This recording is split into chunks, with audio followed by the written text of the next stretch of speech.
Hi, my name is Jax Krishnamurthy.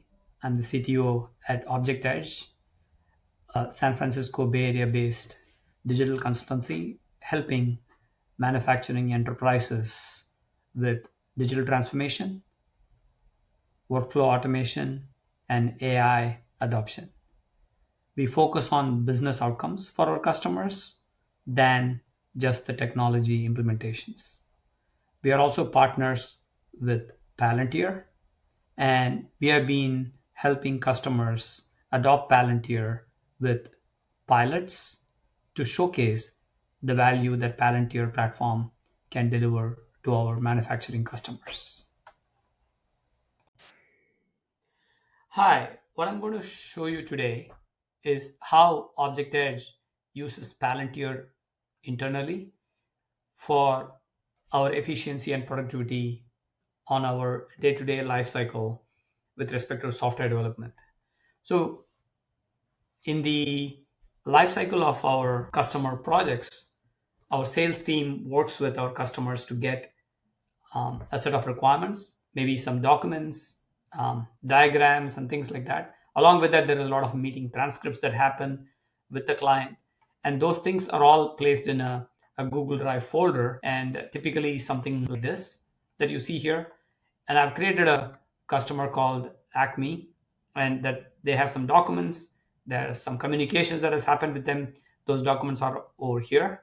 And you can see that like in one of those documents, it was an RFP, and the RFP response was sent to the customer, and then a technical specification document was created for that particular RFP. This is the communication that happens with the customer prior to getting the projects. So we use that in this workshop. You pick the customer first and then pick the project. That's the current project that is under the works.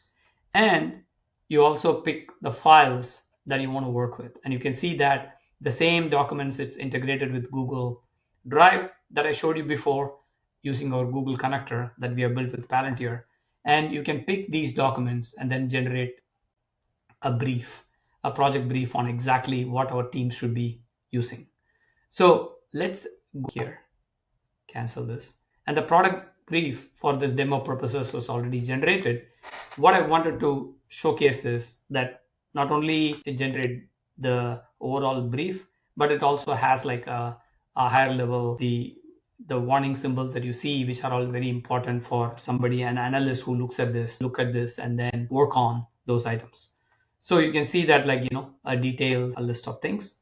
And the most important thing is this document typically in a real project management methodology remains stale. It doesn't remain active throughout the project because they get like, over a period of time, team moves on to other tools and other ways of recording information. So what we have decided is to make sure that the entire process that we are using is kept up to date. And that's what I want to show you here. And then I'll show you how all of this stuff works. So let's go into this update mode. Now that the product brief is created, the first step of the process is done. Now we go to an update flow where our team has had some discussions with customers after the product brief was created. And it could be an email thread. It could be the communication, same thing that I showed you earlier. Let me show you in the other tab here, the project communications that we talked about. So in the Acme communications, we have the email thread. So in the email thread, there are a lot of discussions between team members, as well as there is a kickoff that happened with has the transcript where James is saying that we need to go live by 15th. And then they're also talking about they want to add something to scope, to order tracking, and things like that. So these are the things that happen regularly in projects. So how do you use the tools that we have built with Palantir can help navigate these multiple threads that's going on? So here I'm going to pick both this transcript as well as the email thread, and then say that generate proposed update list to the project content itself. So you saw that the project brief was created before. It's going to look at that. It's going to look at the communication and merge them together and then suggest what are all the updates. It's up to the analyst that's working on the project that can use this list and then say, I approve this, I want to include this, I don't want to include this, and get on with the next steps. So while this is coming up, I will show you in the background how all of this stuff works. So let's go to this tab here. And for those who know Palantir, you must be familiar with all of the stuff. And here is our model. We start with the customer, and the customer has a project, and the project has a set of folders, and the folders have the files that you all saw right now. And then there is a RAG content that we create out of this project. And out of the RAG content, with some processing and AIP functions and other workflows, we create the brief that you saw earlier. And you can see that all of these actions are also mapped here. And what the step that we were in, what you were seeing was this first step, which is the scope document creation, which was created before. And after the scope document is created, currently we are at the step where we are generating the proposed changes. That's happening based on the new information that we have gotten. And this is a cycle that keeps going on until you have all the changes, so that you have your product brief accurate. Let's go switch back and then see the proposed updates. And you can see that I was talking about the timeline anchor, which was there in the document or the email chain that I showed earlier, that July 15th constraint, and they are willing to give away some things. And many of these are modified to the scope. So I can pick a couple of, it could be addition to the document, or it can just be modification. So here the modification is Zendesk and Salesforce, but Sarah Lynn in the email clarified that the Zendesk and configuration changes are out of scope permanently, not just for implementation. So they're giving away something, but earlier there was some scope related stuff there. And then the current text with respect to the end date is September 1. It should be July 15th, and then some other things that has been mentioned. So I can pick a couple of those, right? And then say apply selected changes. So it applies to the brief document. And again, let's switch back. What happens here?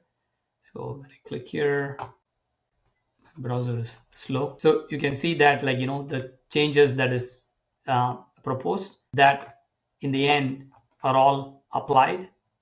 This is the step that we were doing, and they are all applied into the project updates.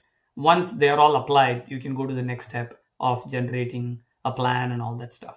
But again, I can take a look at one of the things, more detail on how do we get the proposed changes. To get the proposed changes, we follow in this. You can see that we are using this workflow, and you can see that in the communication contents and the brief contents, we pass all of that to the LLM here, and then with prompting and rules and all that stuff. And then in this case, we are using Gemini 2.5 Flash. While when we are doing this during the pipeline, we are also loading, when we are loading the files from Google Drive, you will see that the loading of the data that happens over here, and that one is extracted with embeddings and all that stuff, and that's all using the Palantir embedding mechanism that you would know already. And here is one of the models we have chosen. You could integrate with a Python function or something like that here. Anyway, so coming back,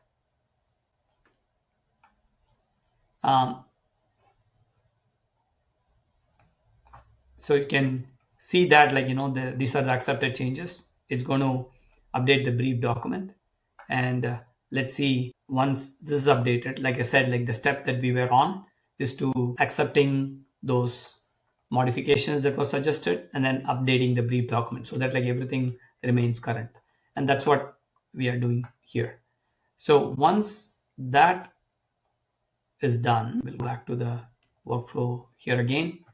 So it's applying, like I said, and for application of this, again, it will use the LLM. In this case, it is using, as you can see, a Claude Sonnet. So we have different models for different things that we use, and then those things can be changed as needed.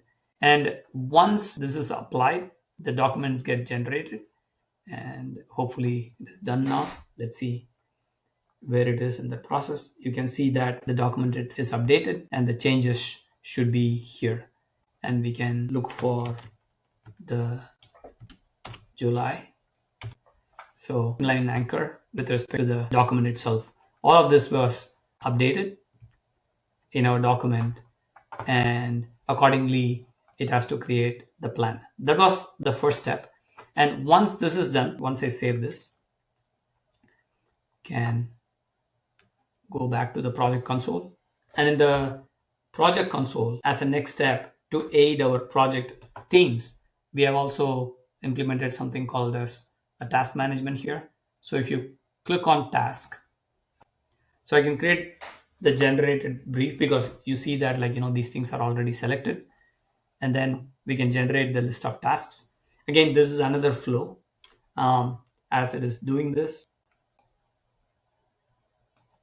and you can see that the task generation, that's all happening over here, and then the scope generate scope document tasks, that happens over here. And you can see that the AIP logic function here, those functions that do this job.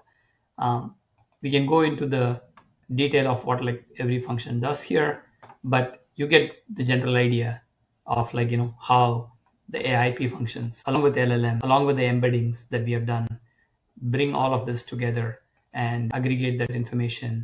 The UI UX wireframes, discover the task. So again, there's a selection aspect here. So you can select what tasks are right and what is not right. And based on the individual task, you can create a sprint plan and all that stuff. Our thing is you will take this and integrate this with our software development tools like Jira or ServiceNow kind of tools. And that gets synced with the tool so that our project team can modify it there. And then there's the reverse sync that helps you track it over here also from a project perspective. So that's a quick overview of how Object-Edge uses Palantir internally to help with our project development, from all the way from sales to creating a product brief to updating product briefs and creating tasks and plans.